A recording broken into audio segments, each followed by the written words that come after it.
gather here to celebrate a major milestone for one of the most consequential and largest projects on the backbone corridor of the peninsula, and a vital link between the Silicon Valley and San Francisco.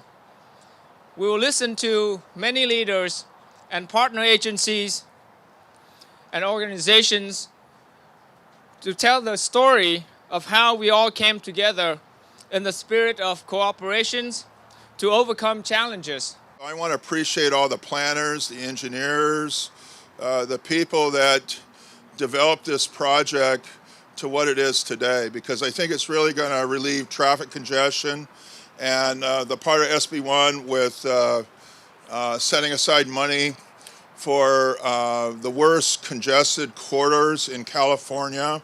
I see this project as the gold standard for the congested corridor program in terms of having a real strong relief to the congestion.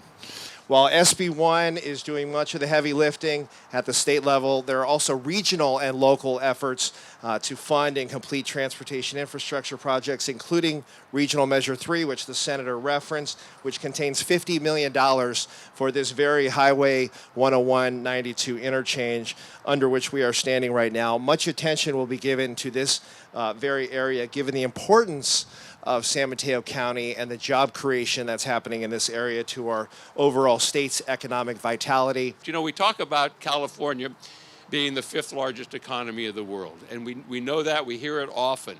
And as we know, a quarter of California's economic output is created right along this 101 highway corridor. But the part that is not mentioned in that, and what this improvement will do, is we have the economic growth and the stability and the vitality. But what we've lost and what our residents have lost is the quality of their life.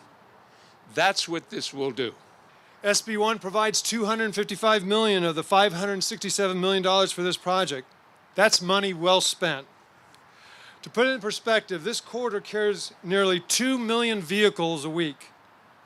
And once this project is completed just a few years from now, we'll be able to rely on this highway to get to their destinations more quickly. CCAG and Transportation Authority, by working together, we've created what I would consider to be an incredible partnership on being able to manage this project both in its construction phase and then later in the implementation.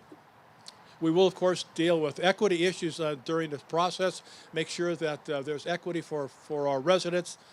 But I think this is really an exciting day, and it's a remarkable day that we've been able to work so effectively with our state partners and with both CCAG and Transportation Authority, and I'm just delighted to be here today.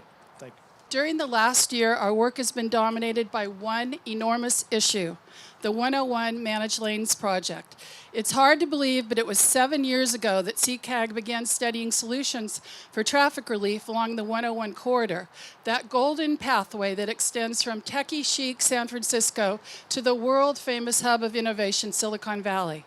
And that's how the Express Lanes project slipped into CCAG's orbit, operating in relative obscurity before roaring to the forefront 6 years later. The third phase, which we are breaking ground on today, although a good 20 miles south of here, will convert an existing carpool-to-carpool connector at State Route 85 and US 101 in Mountain View to express lanes, continuing north on US 101 to the San Mateo County line. Moving more people with fewer vehicles. That is the overarching goal of these facilities and our takeaway today. But SAMCETA has been around for 7 decades, championing the business community, the private sector. And without our partners in the private sector, and especially Google and Facebook, this project would not move forward. They have contributed over $50 million, and let me repeat that, $50 million to this project. Google and Facebook, thank you. 1, 2,